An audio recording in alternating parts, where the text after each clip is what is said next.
लोकाभिरामं रणरंगधीरं राजीवनेत्रं रघुवंशनाथं कारुण्यरूपं करुणाकरन्तं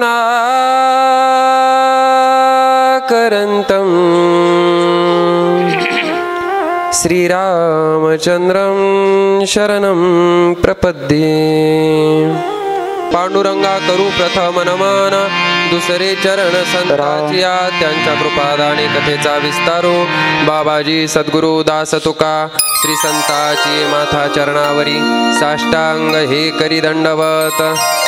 प्रस्तुत प्राप्त प्रसंगी सेवेकरता घेतलेला अभंग श्रीमंत श्री जगद्गुरु जगतवंदनीय संत श्रेष्ठ देहू निवासी वैराग्यमूर्ती असणारे संत तुकोबाराय यांचा 5 चरणाचा सुंदर असा भगवान श्रीकृष्ण परमात्म्याच्या स्वरूपाचं वर्णन करणारा अभंग आजच्या सेवेकरता घेतलेला आहे। विठाला विठाला विठाला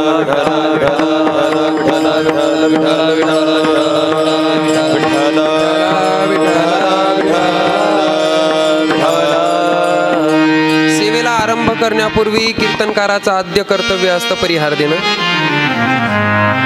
अल्पशा शब्दामध्ये परिहार देण्याचा मी प्रयत्न करतो प्रतिवर्षाप्रमाणे। याही वर्षी संपूर्ण डिंबळे परिवाराने सुंदर अशी श्री रामकथा ज्ञान यज्ञ सोहळा याचं सुंदर प्रकारे आयोजन केलेलं आहे। आणि या सप्ताहानिमित्तानं तुम्ही सर्वांनी आता 7 दिवसामध्ये परमपूज्य परम आदरणीय पांडुरंग महाराज यांच्या सुंदर अशा मुखारविंदातून प्रभू रामचरित्र किंवा प्रभू रामचंद्रांचं जे चरित्र आहे त्यांची जी कथा आहे, तर ही कथा तुम्ही श्रवण केलेली आहे।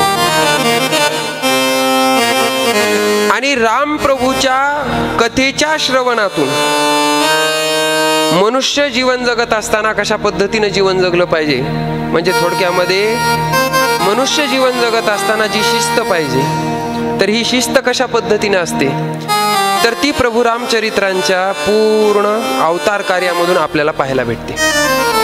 आणि ते संपूर्ण अवतार कार्य तुम्ही परम आदरणीय महाराजांच्या मुखातून श्रवण केलेलं आहे। आता कुठलंही अनुष्ठान जे असतं तर या अनुष्ठानाची पूर्ण आहुती असते आणि पूर्ण आहुती झाल्याशिवाय ते अनुष्ठान पूर्ण मानत नाही। आणि वारकरी संप्रदायाच्या हिशोबाने कुठलंही आपण जे अनुष्ठान करत असतो, म्हणजे सप्ताहाचं अनुष्ठान केलं, मग या सप्ताहाची सांगता जी असते तर ही सांगता काल्याच्या कीर्तनाने होत असते। आणि या काल्याच्या प्रसंगाला अनुसरून तुकोबारायांचा हा अभंग मी आज सेवेकरता घेतलेला आहे। आणि ज्या पद्धतीने आता सद्गुरू महाराज या बुद्धीला प्रेरणा देतील त्या पद्धतीने तुमच्या समोर वेडी वाकडी सेवा करण्याचा मी प्रयत्न करीन। कीर्तन उशिरा जरी चालू झालेलं असले तरी देखील वेळेतच मी 5 वाजता सोडेल। विठाला विठाला विठाला विठाला विठाला विठाला विठाला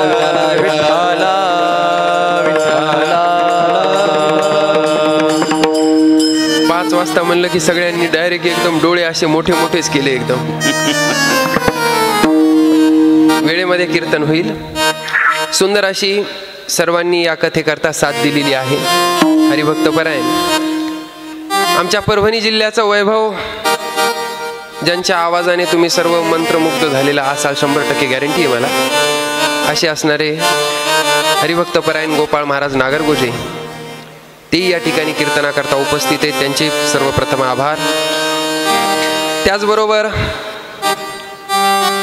सर्वगुण संपन्न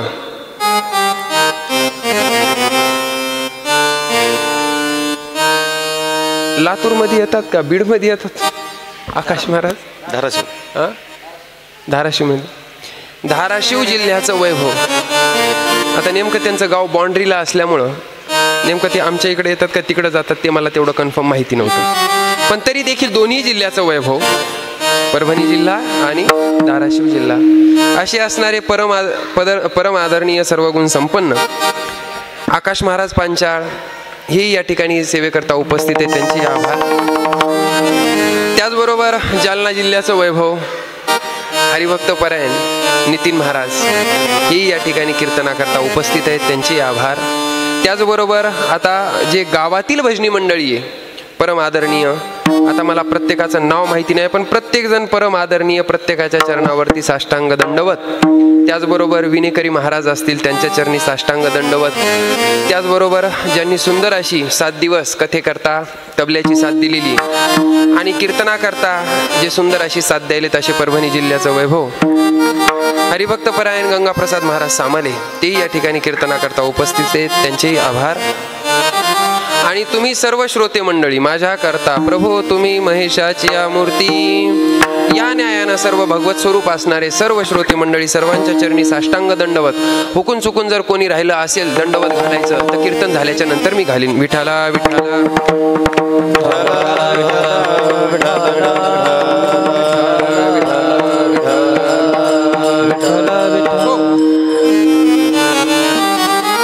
आता या ठिकाणी काल्याचा जो प्रसंग असतो तर काल्याच्या कीर्तनामध्ये कीर्तनकार महाराज हे बांधलेले असतात. बांधलेले म्हणजे दोरीनं बांधलेले नाही. त्यांना विषय सोडून इकडं तिकडं जाता येत नाही. विषय फक्त एकच असतो, तो म्हणजे भगवान श्रीकृष्ण परमात्म्याचं चरित्र वर्णन करायचं या कीर्तनातून. बाकी दुसरं काहीही करायचं नाही. किती ज्ञानी असू द्या, किती विद्वान असू द्या, किती ब्रह्मवेत्ता असू द्या, पण तो जर काल्याच्या कीर्तनाला या ठिकाणी जर उभा राहिला तर त्यानं फक्त आणि फक्त भगवान श्रीकृष्ण परमात्म्याचं चरित्र वर्णन, चरित्र ते उच्चारावे, चरित्र ते उच्चारावे, चरित्र ते उच्चारावे, चरित्र ते उच्चारावे, चरित्र ते उच्चारावे, चरित्र ते उच्चारावे, चरित्र ते उच्चारावे, चरित्र ते उच्चारावे, चरित्र ते उच्चारावे केले देवे गोकुळी, चरित्र ते उच्चारावे केले देवे गोकुळी, केले देवे गोकुळी. तारू भव सागरीचे, तारू भव सागरीचे, चरित्र ते उच्चारावे केले देवे गोकुळी, चरित्र ते उच्चारावे केले देवे गोकुळी, केले देवे गोकुळी. तारू भव सागरीचे, तारू भव सागरीचे, चरित्र ते उच्चारावे केले देवे गोकुळी, केले देवे गोकुळी, केले देवे गोकुळी. चरित्र ते उच्चारावे केले देवे गोकुळी, केले देवे गोकुळी, केले देवे गोकुळी. चरित्र ते उच्चारावे केले देवे गोकुळी. भगवान श्रीकृष्ण परमात्म्यानं ज्या काही बाललीला गोकुळामध्ये वृंदावनामध्ये ज्या केलेल्या आहेत, तर त्याच चरित्राचं, त्या लीलांचं वर्णन आजच्या कीर्तनामध्ये करायचं असतं. आता एखाद्याला शंका येऊ शकते की महाराज, भगवान विष्णूचे हे 24 अवतार श्रीमद भागवतामध्ये सांगितलेले आहेत, पण या 24 अवतारापैकी फक्त श्रीकृष्ण अवतार जो आहे तर याचंच वर्णन का करतात? तसे तर सर्व अवतार काय आहेत? पूज्य आहेत. एकही अवताराचा कुठल्याही निषेध केलेला नाही. तसं तर 24 अवतार व्यासांच्या हिशोबाने आहेत, आणि माऊलींच्या हिशोबाने जर पाहिलं तर माऊली म्हणतात माझा परमात्मा 24 अवतारामध्ये बांधलेला नाही. मग अनंत रूपे अनंत वेशे देखिले म्यात्यासी, माऊलीच्या हिशोबाने तर तो परमात्मा अनंत रूपामध्ये आहे. पण तरी देखील वारकरी संप्रदायाने कृष्णचरित्रच का घेतलं? तर भगवंताचे अवतार सांगत असताना त्याच्यामध्ये काही प्रकार सांगितलेले आहेत. अंश अवतार आहेत, अंशात्मक अवतार आहे, कला अवतार आहे, आवेश अवतार आहे, आणि त्याच्यामध्ये पूर्ण अवतार आणि पूर्णोत्तम अवतार, असे किती प्रकार सांगितले? 6. मग जो श्रीकृष्ण अवतार आहे, राम अवतार हा पूर्ण आहे. राम अवतार जो आहे तो पूर्ण आहे, परंतु महाराज राम अवतारामध्ये भगवान श्रीराम प्रभूंनी ज्या काही मर्यादा आहेत, जे काही बंधनं आहेत, तर त्याच्यातलं एकही बंधन उल्लंघन केलेलं नाही. आणि कृष्ण अवतार हा पूर्णोत्तम अवतार का म्हटला जातो, तर मानवी जीवनामध्ये जे काही बंधनं असतात, तर रामप्रभूंनी मानवी जीवनामध्ये ज्या वेळेला मानवी शरीर धारण केलं आणि ज्या वेळेला अवतार कार्य चालत होतं, तर सर्व जे काही मानवी शरीराची शिस्त आहे ती सर्व शिस्त काय केलेली, पाळलेली. परंतु भगवान श्रीकृष्ण ज्या वेळेला प्रगट झाले, तर भगवान श्रीकृष्ण एकाही बंधनामध्ये अडकले नाही. कुठलंच बंधन त्यांनी मान्य केलेलं नाही. कारण जन्माला आले, प्रभू रामचंद्र जन्माला आले, परंतु महाराज जन्माला आल्याच्या नंतर मी स्वतः देव आहे हे प्रभू रामचरित्र मधून आपल्याला जास्त म्हणजे त्यांनी दाखवलं नाही की मी देव आहे, बरोबर ना. पण हा बाबा ज्या वेळेला जन्माला आला, आल्याच दाखवलं त्याने की मी देव आहे, बरोबर ना. म्हणजे ज्या वेळेला कारागृहामध्ये प्रगट झाले, आता लहान मूल केवढं असतं महाराज, एका दिवसाचं मूल पाहिलं असेल ना, पाहिलंय ना, संन्यासी नाहीत ना कोणी, हा केवढं असतं, लहान असतं ना, बरोबर. पण भगवान जे प्रगट झाले 1 दिवसाचे, तर 1 दिवसाचे किती होते, डायरेक्ट 8 वर्षाची मूर्ती प्रगट झाली. किती वर्षाची, 8 वर्षाची, चतुर्भुज नारायण. आणि ज्या वेळेला मग वसुदेवजी आणि देवकीने सांगितलं, देवा तुला मूल होऊन यायला सांगितलं होतं, पण तू तर काय होऊन आला, देव होऊन आलास. मग असं म्हटल्याच्या नंतर महाराज परत आपल्या मायेचा पडदा टाकला आणि मायेचा पडदा टाकून काय केलं, तेवढी स्मृती काय केली, डिलीट. हे सगळ्यांना शब्द कळतं आता सध्या. जेवढी काही स्मृती होती ती स्मृती काय केली, तेवढी डिलीट केली. म्हणजे मायेचा पडदा टाकला, विसर पडला त्या गोष्टीचा. आणि माणसानं जीवनामध्ये जर मनुष्य जीवन चांगलं जगायचं असेल ना, तर प्रत्येकाच्या जीवनामध्ये डिलीट नावाचं बटन पाहिजे. विठाला विठाला विठाला विठाला विठाला. कारण आपल्या हातात आहे. आता जसा आपला मोबाईल आहे, माझा मोबाईल आहे, मला अधिकार आहे त्याच्यामध्ये मला काय ठेवायचं आणि काय डिलीट करायचे, बरोबर ना. तसं आपल्या जीवनाचं बटन हे आपल्या हातामध्ये पाहिजे आणि त्याच्यामध्ये डिलीट नावाचं बटन पाहिजे. आणि ते डिलीट करत असताना काय आपण ठेवलं पाहिजे जे आपल्याला हितकारक आहे, आणि काय आपण नको त्या गोष्टी आपल्या जीवनातल्या काय केल्या पाहिजे, आपण डिलीट केल्या पाहिजे. म्हणजे प्रत्येकाच्या जीवनामध्ये पाहिजे. आणि हा जो कृष्ण अवतार आहे, तर हा कृष्ण अवतार पूर्णोत्तम अवतार म्हटलेला आहे. म्हणून वारकरी संप्रदायाच्या नियमाप्रमाणे कृष्ण अवतार म्हणजे बाललीला, भगवंतानी बाललीला ज्या काही केलेल्या आहेत त्या साधू संतांनी आजच्या प्रसंगी त्याच लीलांचं वर्णन करावा असा काय करून दिलेला आहे, आपल्या संप्रदायाला प्रघात घालून दिलेला आहे. विठाला विठाला विठाला विठाला विठाला विठाला. म्हणून आजच्या कीर्तनातून फक्त भगवंताच्या लीलांचं आपल्याला काय करायचे, वर्णन करायचं आहे. आणि तुकोबार आहे या भगवंताच्या लीला करत असताना त्या भगवंताचं एक आगळं वेगळं स्वरूप सांगतात. आधी काय केलं, स्वरूपाचंही वर्णन केलं, आणि स्वरूपाचं वर्णन करून तो परमात्मा काय वेगवेगळ्या लीला करतो ज्या की कुठल्याही बंधनामध्ये बंदिस्त नाहीत, अशा लीलांचं वर्णन तुकोबाराय आजच्या अभंगातून करणार आहे. आता परमात्म्याचं जे स्वरूप आहे, भगवंत जो आहे, तर हा भगवंत आपण मगाशी पाहिलं की भगवंत हा एका रूपामध्ये नाही. पण शास्त्राने त्या भगवंताचे ज्या वेळेला अवतार सांगितले किंवा रूप सांगत असतात, तर रूप सांगत असताना त्या परमात्म्याचं स्वरूप सांगितलं. पहिलं स्वरूप सांगितलं निर्गुण निराकार. परमात्मा कसा आहे, रंग नहीं रूप नहीं नहीं वर्ण छाया, नहीं रूप नहीं नहीं वर्ण छाया. अरे रंग नहीं रूप नहीं नहीं वर्ण छाया, रंग नहीं रूप नहीं नहीं वर्ण छाया. निर्गुण निराकार तू चिरघोराया, निर्गुण निराकार तू चिरघोराया.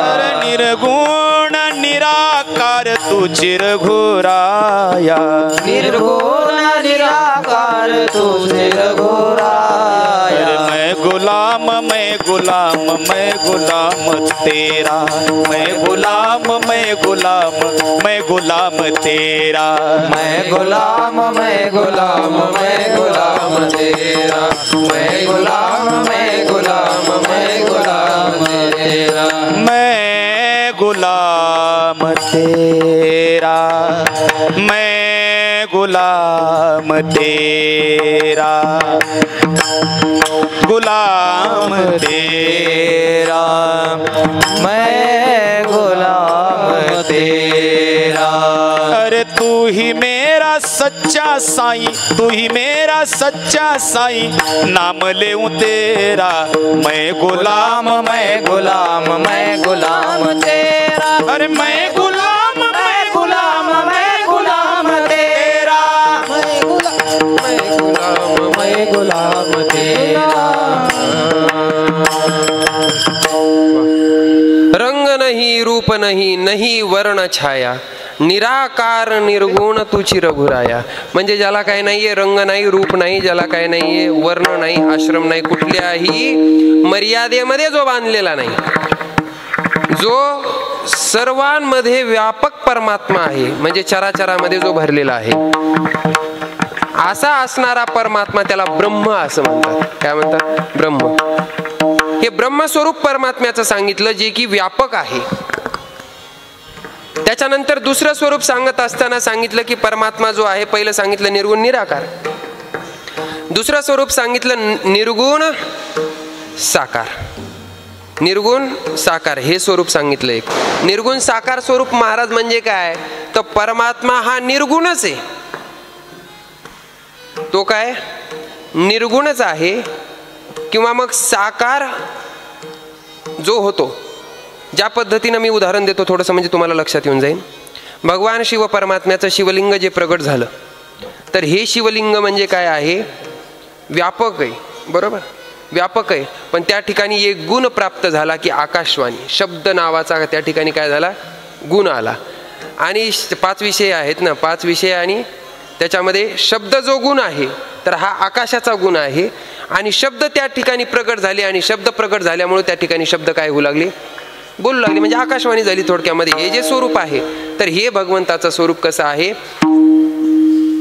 निराकार आहे म्हणजे त्याला आकार नाही पण त्याच्यामध्ये काय आहे गुण आहे. त्याच्यानंतर एक स्वरूप सांगितलं सगुण साकार एक सगुण निराकार एक निर्गुण निराकार आणि तिसरं स्वरूप सांगितलं सगुण साकार.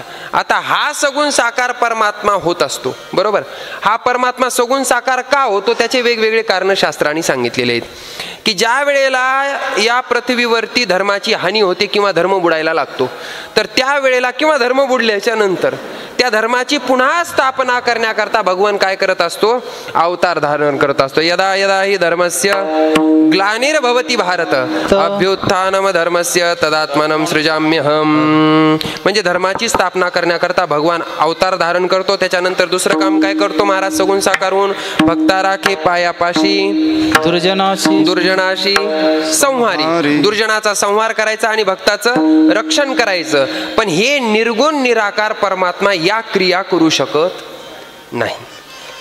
मग भक्ताचं रक्षण करण्याकरता भगवंताला सगुण साकार व्हावं लागलं. पण सगुण साकार झाल्याच्या नंतर तो शरीरधारी झाला. शरीरधारी झाल्याच्या नंतर तुमच्या आमच्यासारखे लोक त्याला तसंच समजू लागले. कसं समजू लागले जसं की संत उदाहरण देतो मी. संत जे आहेत आता ज्ञानेश्वर महाराज आता आपण म्हणतो की ज्ञानेश्वर महाराज म्हणजे काय महाविष्णूचा अवतार सखा माझा ज्ञानेश्वर हे आत्ता म्हणतो. पण त्यावेळेमध्ये त्या लोकांना ज्याला कळालं त्याला कळालं पण प्रत्येकालाच भगवान विष्णूचा अवतार म्हणजे ज्ञानेश्वर महाराज आहेत हे कळाली का नाही कळाले. मग प्रत्येक जण त्यांना कुठून पाहू लागलं शरीराकडून. बरोबर ना सगळे सारखेच आहे म्हणे काय सारखेच आहे त्याच्यात आपल्यात फरक काय. त्यांना जेवायला लागतं आपल्याला जेवायला लागतं त्यांना कपडे लागतात त्यांना निवारा लागतो आपल्याला लागतो. मग त्यांच्यात आणि आपल्यात फरक काय.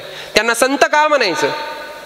संत हे शरीर नसतं महाराज संत ही मनाची अवस्था असते.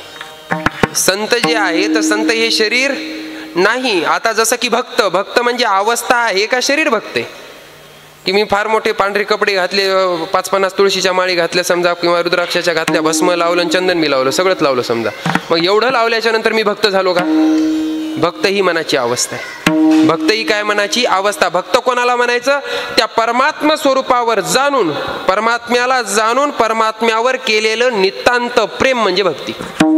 आणि हे परमात्म्याचं प्रेम ज्याच्या अंतःकरणामध्ये आहे त्याला भक्त म्हणायचं. मग ते पॅन्ट शर्ट वालं बी असू शकतं. विठाला विठाला विठाला विठाला विठाला विठाला विठाला विठाला. म्हणून त्या भगवान श्रीकृष्ण परमात्म्यालाही त्या काळामध्ये काही काही लोक असंच समजायचे. त्याच्यामध्ये थोडक्यात उदाहरण दुर्योधन. दुर्योधनाला भगवान श्रीकृष्ण कळाले का? हा, कळाले? तुम्हाला भूका लागल्या का?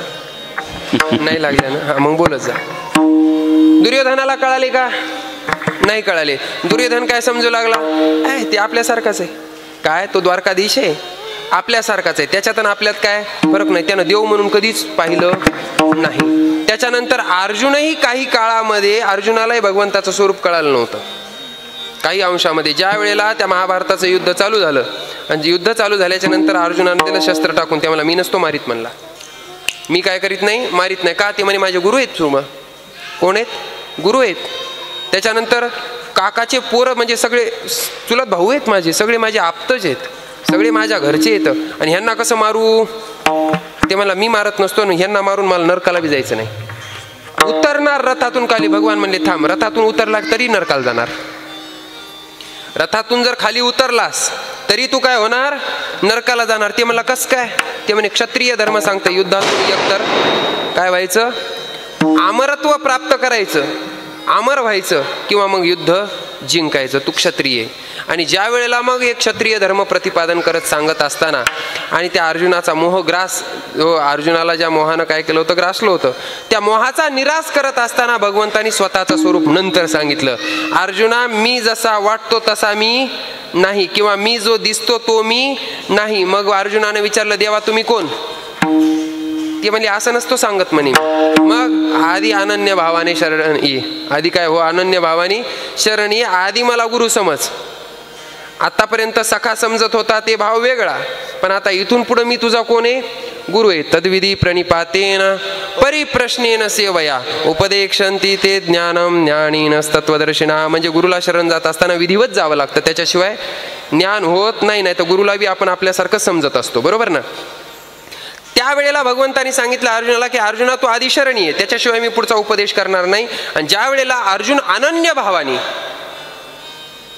भावाने ज्या वेळेला त्या परमात्म्याला तो अनन्य भावाने शरण गेला, त्यावेळेला भगवंतानी स्वतःचं विराट स्वरूप दाखवलं.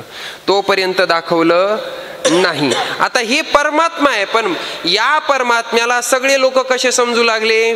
तुमच्या आमच्या सारखाच, फक्त शरीरधारी. पण तुकोबाराय म्हणले ते शरीरधारी नाही. मग तो कसा आहे महाराज? त्याच्या स्वरूपाचं वर्णन करत असताना अभंगाचं प्रथम चरण सांगतात. अनंत ब्रह्मांडे उदरी, अनंत ब्रह्मांडे उदरी, अनंत ब्रह्मांडे उदरी,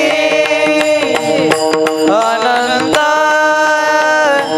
ब्रह्मांडे उदरी, अनंत ब्रह्मांडे उदरी, अनंत ब्रह्मांडे उदरी, अनंत ब्रह्मांडे उदरी, अनंत ब्रह्मांडे उदरी. हरी हा बालक नंदा घरी, हरी हा बालक नंदा घरी, हरी हा बालक नंदा घरी, हरी हा बालक नंदा घरी, नंदा घरी, नंदा घरी, नंदा घरी. नवल केवढे, नवल केवढे, नवल केवढे केवडे नवल केवडे नवल केवडे नवल केवडे नवल केवडे नवल केवडे अनंत ब्रह्मांडे उदरी हरिहा बालक नंदा घरी नवल केवडे केवडे केवडे नवल केवडे केवडे अनंत ब्रह्मांडे उदरी हरिहा बालक नंदा घरी नवल केवडे केवडे केवडे नवल केवडे केवडे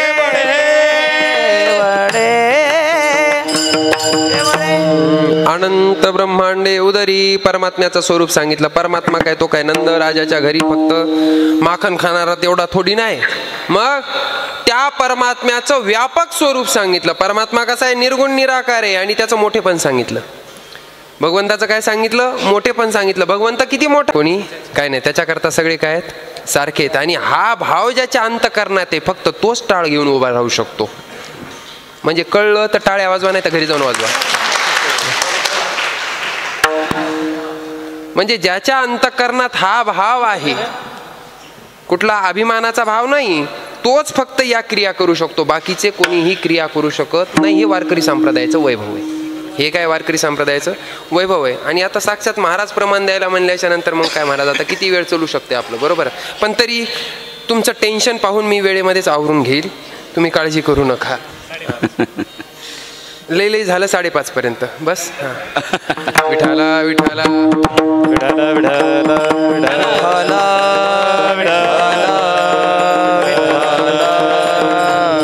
अनंत ब्रह्मांडे एका रोमी आयसे देंडी. म्हणजे भगवंताच्या एका रोमामध्ये हे अनंत ब्रह्मांड काय होऊ शकतात, सामावू शकतात. एवढं काय परमात्मा व्यापक आहे. प्रसंग सर्वांना माहीत असेल, कथेतून ऐकला असेल की एक ब्रह्मदेव आणि त्या एका ब्रह्मदेवाला महाराज अहंकार आलता. साहजिक आहे अहंकार येणं, कारण ब्रह्मदेवाचं कार्य बघा ना महाराज किती सुंदर आहे. आता इथं एवढे जण बसलेले आहेत, बरोबर. आता एवढ्या जणांना तयार कोणी केलं? फॅक्टरी कोणाकडे? ब्रह्मदेवाकडे. एवढे तयार केले, पण एकासारखा दुसरा आहे का कोणी? वेगळे वेगळे. फॅक्टरीमध्ये तरी काय असतं, एकच साचा तयार केलेला असता, त्या साच्यात टाकायचं, वस्तू बाहेर काढायची. पण या ठिकाणी प्रत्येक वस्तू तयार करताना ब्रह्मदेवाला प्रत्येक साचा बदलावं लागतं. म्हणजे प्रत्येक व्यक्तीची रचना करत असताना प्रत्येक व्यक्तीची बघा तुम्ही, प्रत्येकामध्ये काय वेगळेपण आहे. आणि हे तर नुसतं मनुष्याचं सांगितलंय मी.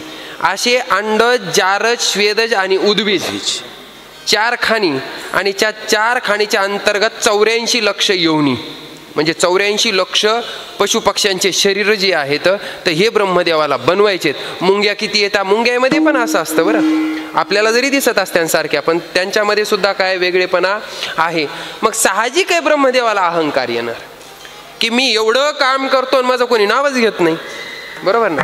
एखाद्या वेळेला असं प्रसाद महाराजाला बी वाटू शकतं की मी एवढं महाराज लोक वाजवते, आपलं सॉरी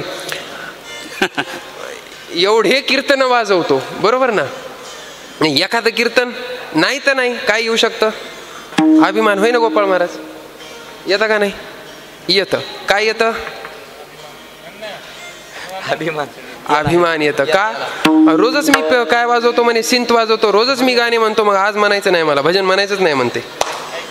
काय म्हणायचं नाही? भजन. असा अभिमान येतं. आता आपण तर ब्रह्मदेवा एवढे काय नाही येतं, महान नाहीत, पण तरी आपल्याला अभिमान येतो. मग ब्रह्मदेवाला न यायला काय झालं? ब्रह्मदेवाला अभिमान आला. ब्रह्मदेव म्हणला मी एवढं काम करतो म्हणे त्या परमात्म्याच्या सृष्टीतलं, पण तो परमात्मा कधी माझं साधं स्तुती करीत नाही म्हणे. 2 शब्दांनी काय करत नाही? स्तुती करत नाही. मग अभिमान जागृत झाला आणि दिलं महाराज नोटीस लिहून की मी काय करायलो? ब्रह्मदेव म्हणजे ब्रह्मपदाचा राजीनामा द्यायलो. काय द्यायलो? ब्रह्मपदाचा राजीनामा द्यायलो. ब्रह्मदेवाला वाटलं म्हणजे मी जर राजीनाम्याची ती नोटीस पाठवली तर भगवंत काय होतील, घाबरतील, आणि एवढा कारभार कोण सांभाळणार असं वाटेल त्यांना. मग ब्रह्मदेवानी तो अर्ज दिला. अर्ज स्वीकारला गेला आणि ब्रह्मदेव निघाले. ब्रह्मदेवाला वाटलं आता मला मागून बोलिते, मला काय होतील मागून बोलीत. मग निघाल्याच्या नंतर ब्रह्मदेव पाहायला लागले महाराज अशी लांब नुसती उंटांची लाईन. कशाची लाईन होती? उंटांची. जिथपर्यंत नजर जाईल तिथपर्यंत नुसती अशी रांगच दिसायला लागली. आणि त्या उंटांवर पाहिलं नंतर तर उंटावर ब्रह्मदेवासारखे बसलेले दिसायलेत. ब्रह्मदेव थोडे काय झाले, चलबिचल झाले. ते म्हणे हे नेमकं काय?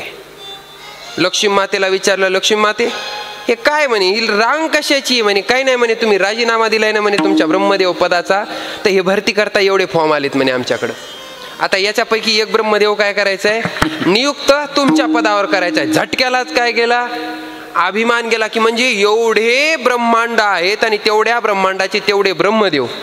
आणि जे की आलते कशा करता, ब्रह्मपदाला. म्हणजे ब्रह्मदेव या पदाचा इंटरव्ह्यू देण्याकरता, थोडक्यात सध्याच्या भाषेत जर घ्यायचं झालं तर.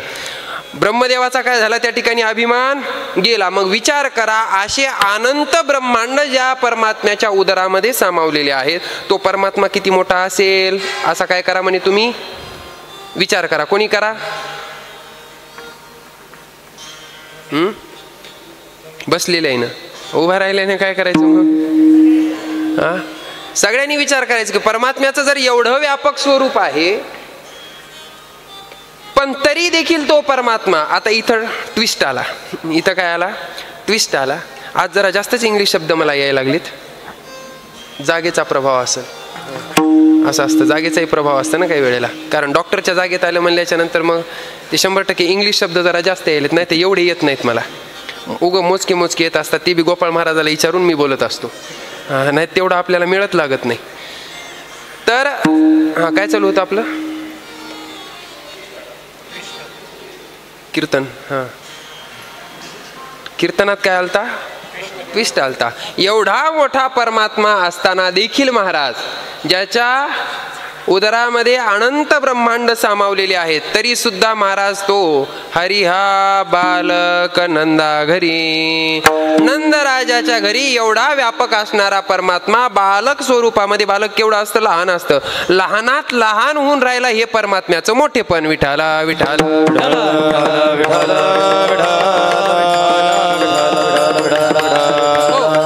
आपल्याकडं काहीच नसतं, पण आपल्याला कमीपणा घ्यावं वाटत नाही. पण तुकोबाराय सांगतात की आता मोठ्या माणसाचं मोठेपण याच्यातच असतं बरं, की तो कुठलंही श्रेय स्वतः घेत नाही. तो एक तर देवाला तरी श्रेय देत असतो, अरे बाबा त्याच्या कृपेनं मोठा झालो. मोठा कोणाच्या कृपेने झालो?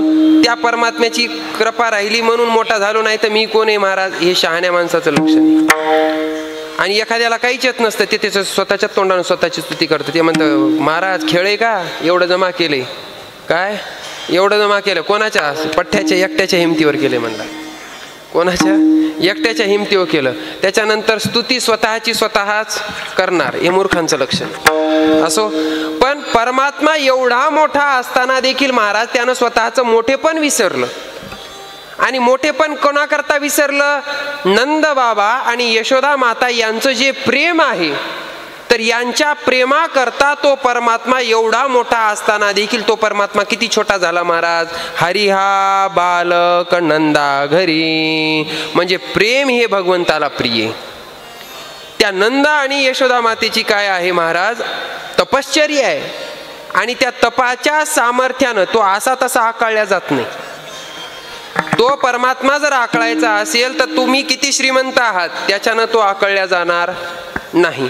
तुम्ही त्याला पंचामृतानं स्नान घालायलात का, तेही तो पाहणार नाही. तुम्ही त्याला सोन्याच्या ताटात नैवेद्य दाखवायलात का चांदीच्या ताटात दाखवायला, तोही त्याच्याकडे ते डोळा उचलूनही पाहत नाही. त्याला तुम्ही सुवर्ण अलंकार आभूषण त्याला अर्पण करायलात का, तेही ते पाहत नाही. कारण ते म्हणतं हे सगळं कोणाच्या सृष्टीतले? जेही आपण देतो ते कोणाच्या सृष्टीतलं देतो? कोणाच्या सत्तेतलं देतो? परमात्म्याच्या सत्तेतलं. आपली काय सत्ता आहे त्याच्यात? जरी धन अर्पण केलं कुठंतरी, समजा सप्ताह चालू आहे, कुठंतरी पंक्तीला आपल्याला काय करायचे? पैसे द्यायचे. हे पैसे जरी दिले महाराज तर हे पैसे आपल्या सत्तेतले येतं? वाटतंय आपल्याला आपले आहेत, पण तुकाराम महाराज म्हणले आपले नाही. देह हे काळाचे, धन कुबेराचे, येथे मनुष्याचे काय आहे. म्हणजे सर्व परमात्म्याची सत्ता आहे. आणि त्याला त्याच्या सृष्टीतलं जर अर्पण केलं तर तो त्यानं काही प्रसन्न व्हायचा नाही. मग त्याला काहीतरी वेगळं अर्पण करावं लागतं. मग त्याला अर्पण केलं. नंद आणि यशोदा मातेनं काय केलं? प्रेम अर्पण केलं. काय अर्पण केलं? प्रेम अर्पण केलं. आणि त्या प्रेमाच्या सामर्थ्यानं तो बांधला गेला. आणि बांधला जाऊन महाराज एवढा छोटातला छोटा झाला की डायरेक्ट रांगूच लागला. की काय करू लागला? रांगू लागला. केवढा मोठा परमात्मा! अनंत ब्रह्मांड. एका ब्रह्मांडाचा हिशोब मी मगाशी सांगितला. असे अनंत ब्रह्मांड ज्याच्यामध्ये सामावलेले आहेत, तो परमात्मा प्रेमापोटी नंद आणि यशोदा मातेच्या घरी रांगू लागला. नवे नवे तर भूक लागली म्हणून हट्ट धरू लागला. आणि काय करू लागला? रडू लागला. महाराज तुकाराम महाराजाने हे पाहिलं आणि तुकाराम महाराजाला हे नवल वाटलं. अभंगाचं दुसरं चरण.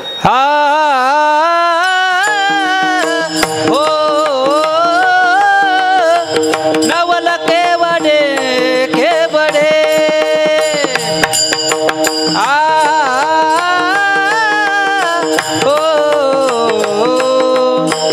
नवल केवडे केवडे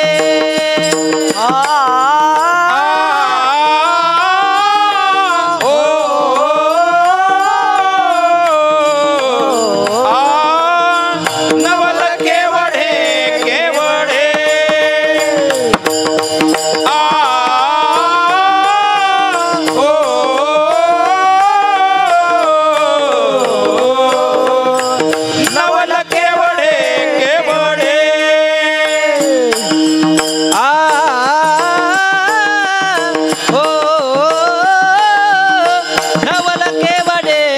केवडे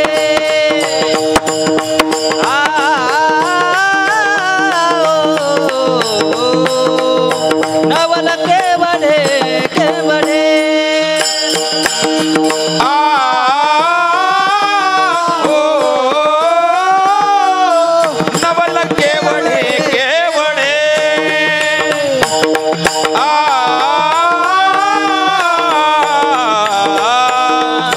नवल केवडे केवडे नकळे कानोबाचे कोडे नकळे कानोबाचे कोडे नकळे कानोबाचे कोडे नकळे कानोबाचे कोडे नकळे कानोबाचे कोडे नकळे कानोबाचे कोडे नकळे कानोबाचे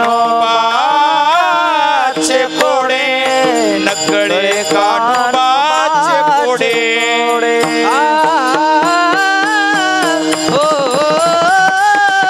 नवल केवडे केवडे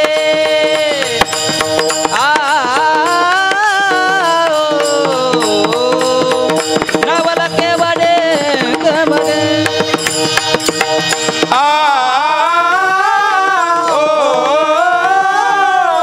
नवल केवडे केवडे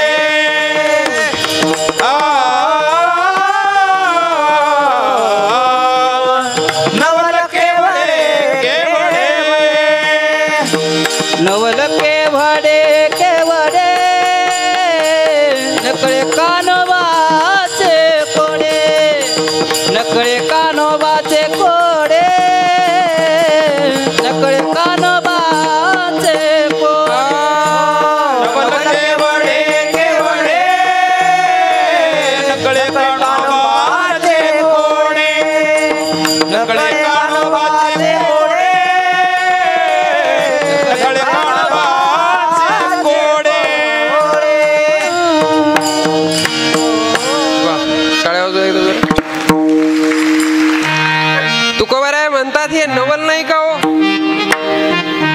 कारण एवढा मोठा असणारा परमात्मा नंद बाबाच्या इथं हरी हा बालक नंदा घरी म्हणजे किती लहान झाला ना. काय हे नवल आहे. आणि हे नवल तर आहेच आहे. पुन्हा दुसरं नवल म्हणजे नकळे कानोबाचे कोडे. त्या परमात्म्याचं जे कोड आहे ते कोड साधू संताला नाही उमगलं तर आपल्याला काय उमगणार? म्हणजे कोड म्हणजे काय? कोड कळतं ना तुम्हाला? जसं कोड असतं काय? बाप लटकता पेटा भटकता कोड आहे समजा. काय बाप लटकता बेटा भटकता. आता हे कोडं सोडू शकतो ना आपण, असे बरेचसे कोडे असतात. काय हे कोडं? घरी जाऊन पुढच्या वर्षी सांगता का मला? म्हणजे आता घेऊन जा प्रश्न, पुढच्या वर्षी सांगा याचं उत्तर. हे झालं कोडं. आता हे कोडं काय करतं? विचार करायला भाग पाडतं. कोडं कशाला म्हणायचं? जिथं विचार करायला भाग पाडलं. तसं परमात्म्याचं हे सगळं पाहून साधू संत म्हणले आम्हाला विचार करायला भाग पडले. काय विचार करायला भाग पडलं? एवढा मोठा परमात्मा एवढ्या लहानात लहान का होत असेल बरं? हे विचार करावा लागला म्हणे.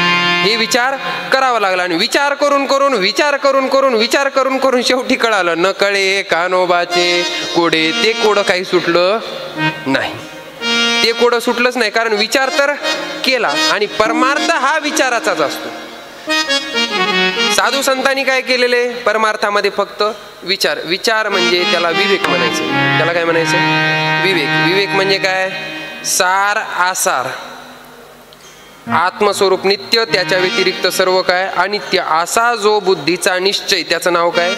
विवेक. आणि हा विवेक जर कुठं जागृत होत असेल तर फक्त संताच्या संगतीत. आपण विचार करतो, पण संसाराचा विचार करतो, ज्या विचारातून हातातनं पदरात काहीच पडत नाही. पण वाटतं आपल्याला की मी विचार करून संसार केला, मी लय डोकं संसाराला लावलं म्हणून संसार झाला. अजिबात नाही. अन्न मान धन हे तो प्रारब्धाधीन. तुम्ही विचार नका करू संसाराचा, तरी तुम्हाला जेवढं भेटायचं तेवढं भेटतं. आता माझं उदाहरण घ्या. मला तर संसार नाही. संसार नाही म्हणजे काय? तुम्हाला संसार ज्याला तुम्ही म्हणता, आपला संसार म्हणजे संसाराची व्याख्या वेगळी आहे. डबे चमचे वाट्या गिलास फ्रीज कूलर चपला बुट पंखे, हे म्हणजे संसार. याला संसार म्हणायचं नाही. संसार म्हणजे जन्म आणि मृत्यू, बरोबर? तर या संसारातून आपल्याला वाटतं की हे नाशिवंत सगळ्या वस्तू जर जमा केल्या तर याला वाटतं की मी माझा विचार करून काय केला? संसार काढला, रुपयाला जोडला, आणि त्यावेळेला कुठे या गोष्टी झाल्या. पण नाही महाराज, तुम्ही विचार पण नका करू, पण जे तुमच्या प्रारब्धात आहे त्या गोष्टी तुमच्या न विचार करता प्रारब्धामध्ये प्राप्त होणार. कारण काय? ते प्रारब्धाचा विषय. अन्न असेल, मान असेल आणि धन असेल, या तीन गोष्टी कशानं प्राप्त होत असतात? प्रारब्धानं. मी समजा कितीही उड्या मारल्या, काय केल्या? उड्या मारल्या, पण माझ्या जर प्रारब्धामध्ये पाकिटामध्ये 10,000 रुपये यायचे नसते ना समजा, आता मी माझं सांगतो ना, तर महाराज ते येणार का? नाही. मग प्रारब्धात जेवढे आहेत तेवढेच येणार ना, बरोबर? मग आता मी काय केलं पाहिजे? ती भगवंताचा प्रसाद म्हणून त्याला तेवढं स्वीकारलं पाहिजे आणि त्याच्यामध्ये काय राहिलो पाहिजे? मी खुश राहिलं पाहिजे, समाधानी. हे प्रारब्ध झालं. पण महाराज संताच्या संगतीत आल्याच्या नंतर आपण वेगळ्या प्रकारचा विचार करायला लागतो. हे विचार तर कॉमन झाला, पण वेगळ्या प्रकारचा विचार करायला लागतो, म्हणजे परमात्म्याचा विचार करायला लागतो. विचार करून लक्षात येतं की काय? फलकटतो संसार येथे सार भगवंत. विवेक जागृत झाला त्याचा, की ज्याला कळालं की फक्त या जगामध्ये परमात्माच तो काय सत्य आहे आणि परमात्मा सोडून बाकीचं सगळं काय आसार आहे. आसार म्हणजे कधी नाही तर कधीतरी संपणारे, फलकट आहे, असं ज्याला कळालं त्याचा विवेक जागृत झाला. आणि हा विवेक फक्त संताच्या संगतीत जागृत होता. बिनु सत्संग विवेक न होई, राम कृपा बिनु सुलभ न सोई, राम कृपा बिनु सुलभ न सोई. ओ राम सिया राम सिया राम राम सिया राम सिया राम जय जय राम राम जय जय राम. बिनु सतसंगना विवेकना होई, राम कृपा बिना सुलभना सोई. म्हणजे रामाची कृपा झाल्याशिवाय या जीवनाचं काही फल होणार नाही आणि सत्संगाशिवाय विवेक जागृत होणार नाही, बरोबर? तर हा विवेक संताच्या संगतीत आल्याच्या नंतर जागृत होतो आणि संताच्या संगतीत आल्याच्या नंतर मग कळतं महाराज की परमात्मा जो आहे तो काय आहे? एवढा व्यापक आहे आणि त्याचं जे कोडं आहे तर हे कोडं आणखीन कोणाला काही सुटलं नाही. म्हणजे त्याला संतांना विचार करायला भाग पाडला. तिथं कोणी भगवंतानी, की एवढा मोठा परमात्मा असणारा एवढ्या लहानात लहान होतो. बरं किती लहान होतो? परत विचार केला मग संतांनी काय, की बाबा पृथ्वी जेने तृप्त केली त्यासी यशोदा भोजन घाली. पुन्हा विचार केला की परमात्मा अख्ख्या जगाला जो तृप्त करायला, अख्खं जग म्हणजे त्याच्यामध्ये नुसती माणसं नाही, अंडज जारज उद्भिज आणि श्वेदज या 4 खाणी, याच्या 4 खाणीच्या अंतर्गत जेवढे जीव येतात तेवढे जीव, त्याच्यात भूचर असो, खेचर असो, जलचर असो, हे सगळे काय आल्या? खाणी आल्या. आणि या खाणीमध्ये महाराज प्रत्येकाचं पालन पोषण तो करतो परमात्मा. म्हणजे प्रत्येकाला वेळेवर खायला देतो. बरोबर ना? आतापर्यंत कोणीतरी उपाशी राहिले का? फक्त त्याच्यावर विश्वास पाहिजे. काय पाहिजे? विश्वास. नाही तर आपण म्हणतो की पोटापुरतं कमवावं लागतं. किती? पोटापुरतं. पण पोटापुरती सुद्धा तरतूद तोच करून देतो, कारण जो भक्त आहे, ज्याने भगवंताला अनन्य भावाने स्वतः सगळा संसार अर्पण केलेला आहे, त्याचा संसार देव चालवतो. कोण चालवतं? देव चालवतं. आणि हे दुसऱ्या तिसऱ्याचा अनुभव कोणाच सांगणार नाही, मी माझा अनुभव सांगेल की मला पावलो पावली असा अनुभव येत असतं की ज्याही वेळेला, आता संसार म्हणल्याच्या नंतर अडचणी येतातच ना. आता मनुष्य शरीर आलं, मनुष्य शरीर म्हणल्याच्या नंतर त्याच्या सगळ्याच गोष्टी आल्या ना तिथं.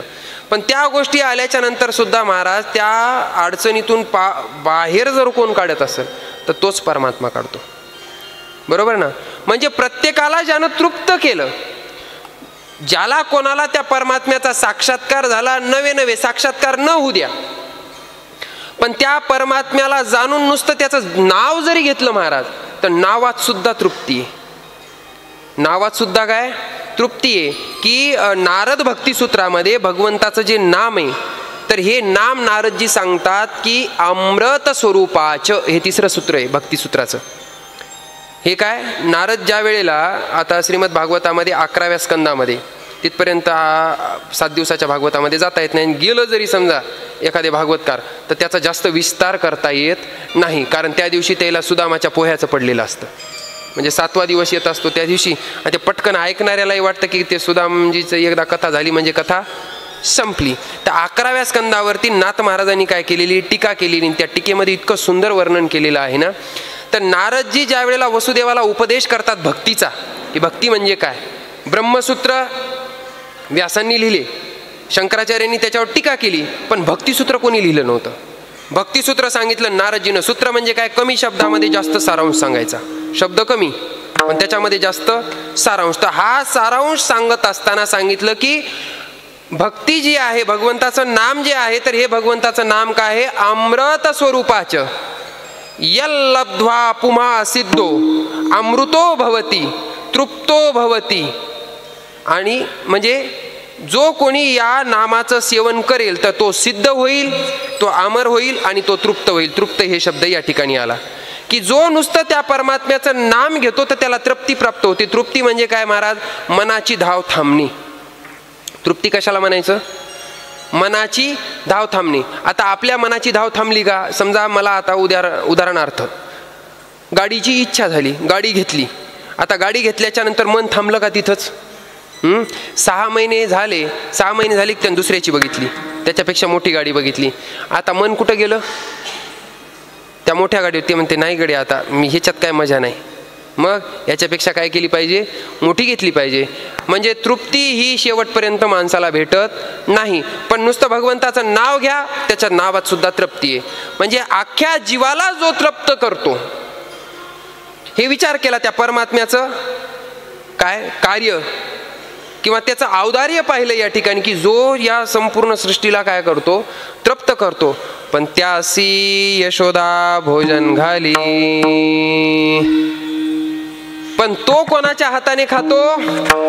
यशोदा मातेच्या. काय महाराज हे नवल असेल बरं? कारण हे पण इथं कोडच आहे. कारण ज्यानं अख्ख्या पृथ्वीला तृप्त केलं, पृथ्वी म्हणजे याचा दुसराही अर्थ घेता येते की पृथ्वी मातेवर जर पापाचा भार वाढला तर तो पापाचा भार पृथ्वी मातेला सहन होत नाही. मग पापाचा भार कमी करून ज्यानं पृथ्वी तृप्त केली असा एक अर्थ होतो. किंवा या पृथ्वीवरती राहणारे जेवढे काही जीव आहेत त्या जीवाला जो तृप्त करतो असा जो परमात्मा आहे, तर तो परमात्मा मात्र भूक लागली म्हणून रडत रडत कोणाच्या मागे लागतो? यशोदा मातेच्या. त्यासी यशोदा भोजन घाली नवल केवडे केवडे नकळे कानोबाचे कोडे विश्वव्यापक कमळापती. परमात्मा कसा आहे? विश्वव्यापक. आता त्याचं व्यापक स्वरूप आपण पाहिलं. त्यासी गवळणी कडिये घेती. एवढा मोठा परमात्मा असणारा पण त्या गवळणींच्या प्रेमापोटी लहान झाला आणि लहान होऊन गवळणी काय करू लागल्या? त्याला कडेवर घेऊन फिरू लागल्या. तुकोबाराय म्हणले विचार केला आणि विचार केला की पुन्हा आठवलं. नवल केवडे केवडे नकळे कानोबाचे कोडे तुका मने नटधारी भोग भोगुणी